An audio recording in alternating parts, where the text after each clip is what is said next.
on Charlie. And these people were closer to Charlie than they were.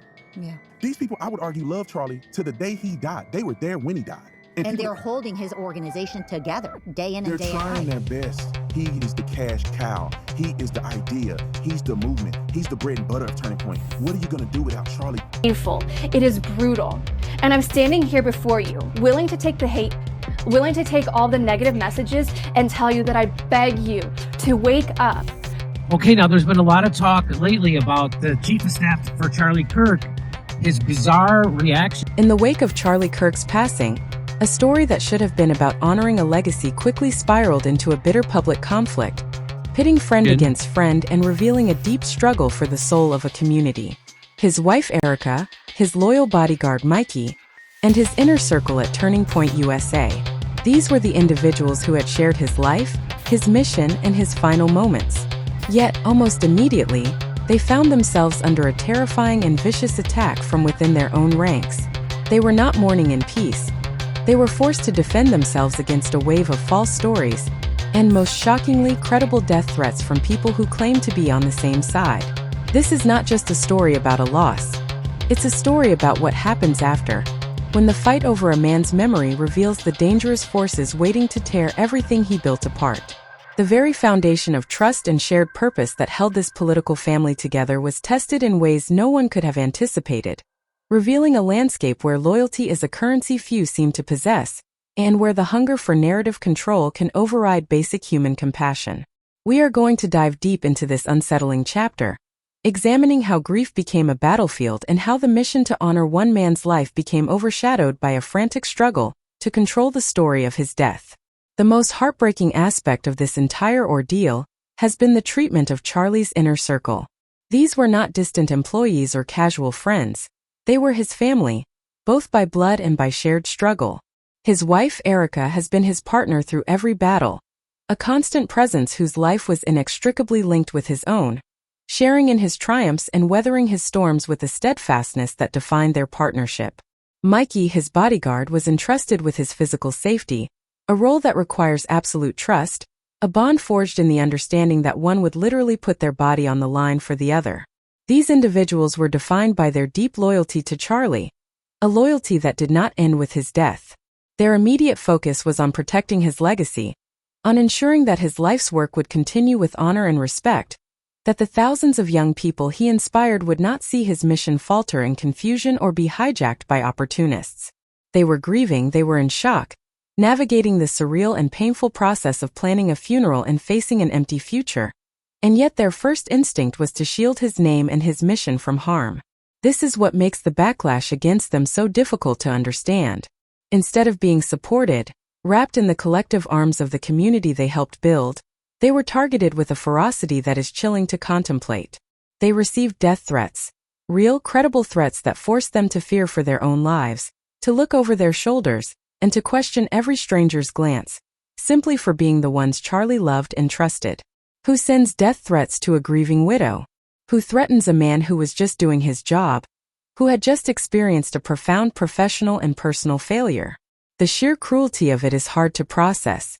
It forces you to ask a very simple question. What kind of movement attacks its own in a moment of profound loss? The answer seems to be a movement that is deeply sick. One where paranoia and a hunger for drama have become more important than basic human decency and loyalty. This was not an external attack from political opponents. This was a civil war, a venomous internal purge where the most dedicated caretakers of the flame were accused of being the ones holding the water. This brutal treatment of the inner circle was fueled by a surge of false claims that spread like wildfire online, a digital plague of misinformation that seemed to multiply by the hour. Almost as soon as the news broke, people who had only a distant or even hostile relationship with Charlie during his life began speaking with strange authority about his final moments. They claimed to know what he believed, what he would have wanted, and even suggested with winks and nudges that his closest friends were somehow involved in his death. These narratives were not just inaccurate. They were destructively imaginative, pieced together from half-truths and outright fabrications designed to prey on the emotions of a confused and hurting audience. They were designed to create doubt and sow division where there should have been unity, to turn a community of mourners into a mob of investigators. They took a tragic event and twisted it into a conspiracy, All for what seems to be clicks, views, and a perverse sense of importance, a chance to be at the center of a story that had captured national attention. Think about the emotional toll this must have taken on Erica, Mikey, and the others. While they were selecting a casket and choosing hymns, they were also having to fight off lies being told about them to the entire world. Watching as their names were dragged through the mud by people who had never shared a meal with Charlie, never seen him tired or joyful, never understood the man behind the microphone.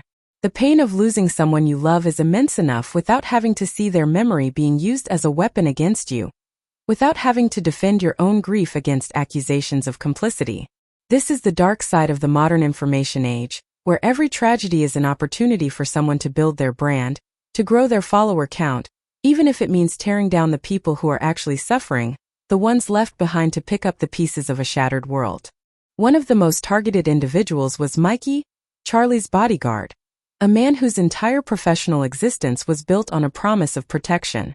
Almost immediately, armchair experts online began dissecting his every move from the limited footage available, accusing him of failing in his duty, of running away, or of not acting correctly in those fateful seconds. These accusations were not only cruel but were completely contradicted by the facts known to those familiar with the situation. Testimony from within the inner circle, and from security professionals made it clear that Mikey followed the exact emergency protocols that Charlie himself had approved and drilled for. He did what he was trained to do in a scenario that every protector prays will never come.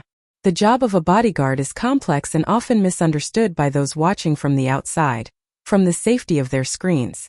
It is not always about standing like a statue in one place. It is about creating safety, which can involve strategic movement, urgent communication, and executing a prearranged plan that prioritizes the principal's life above all else, including the protector's public perception. To have his professionalism questioned in his moment of greatest failure, because losing the person you are protecting is the ultimate failure for any bodyguard. A haunting burden that never leaves you, no matter the circumstances, adds a layer of profound injustice to an already unimaginable personal tragedy. Mikey did not just lose a principal, he lost a friend, a man he had sworn to protect. And instead of being allowed to grieve that loss, to process the trauma of that day in private, he was forced to defend his honor against a digital mob that had no understanding of what actually happened that day, no knowledge of the protocols, and no regard for the human being behind the job title. This public flogging of a grieving man serves as a stark warning to anyone in a position of trust. In the court of online opinion, you are guilty until proven innocent, and the burden of proof is impossibly high. The conflict reached a new level of outrage when someone from within Charlie's wider circle, though not his inner circle, decided to interview a person who had openly hated and criticized Charlie while he was alive. This decision was seen by many as a profound act of disrespect, a betrayal that cut deep into the hearts of those who were truly mourning. To platform someone who had spent years attacking Charlie, to give them a microphone and a respectful audience so soon after his death, felt like spitting on his grave. It raised serious questions about loyalty and motive that continue to echo through the community. Why would anyone associated with Turning Point USA think this was acceptable? Was it for attention, a desperate grab for relevance by associating with a controversial figure? Was it to create controversy and drive engagement, leveraging the pain of a community for algorithmic gain? Or was it a sign of a deeper ideological shift, a worrying willingness to make alliances with anyone, even former enemies and vocal detractors, if it served a larger purpose or advanced a particular faction within the movement?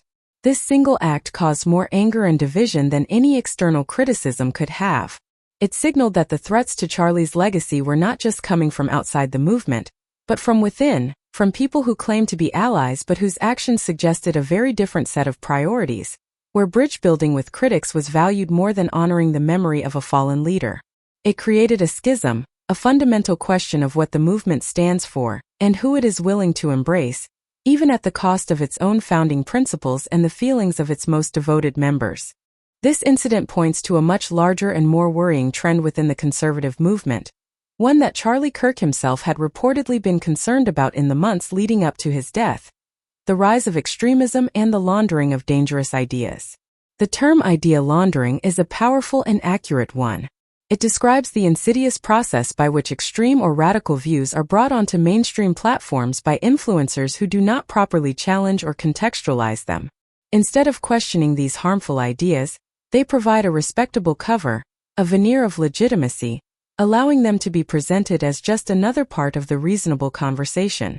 This is how movements become poisoned from within, how the Overton window shifts not through debate, but through stealth.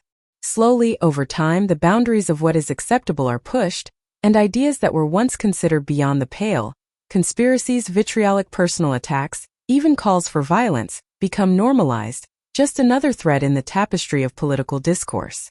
Charlie, by many accounts, believed in engaging with different viewpoints, but he did so within a framework of respect and a commitment to core principles. He understood that debate was not a war, but a necessary process for finding truth. What we are seeing now appears to be a stark departure from that. It is a descent into sensationalism, where the loudest, most shocking voice gets the most attention, regardless of the truth or the long-term damage it causes to the social fabric. The death threats against Erica and Mikey are a direct and almost inevitable result of this toxic environment. When you launder conspiracy theories and encourage a culture of paranoia, where enemies are seen everywhere and trust is a weakness, you create a monster that you cannot control. You give people a target for their unfocused anger and fear, and that target will inevitably, predictably, become your own friends and allies, the very people who are doing the hard work of building rather than destroying. So, how do you honor a man like Charlie Kirk in the middle of all this noise and conflict? According to those who knew him best, the ones who shared his day-to-day life and understood his character, the answer is not found in the drama or the fighting. It is not found in the viral interviews or the incendiary tweets. It is found in the quiet, consistent values he lived by every day. Friends and colleagues have consistently described Charlie as a man who put his faith first, who valued peace and stability, who kept the Sabbath as a sacred day of rest and reflection, and who believed in challenging ideas without destroying the people who held them. Honoring him means living out those principles in our own lives.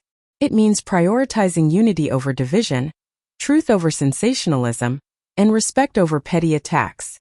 It means protecting the people he loved, not targeting them with baseless accusations.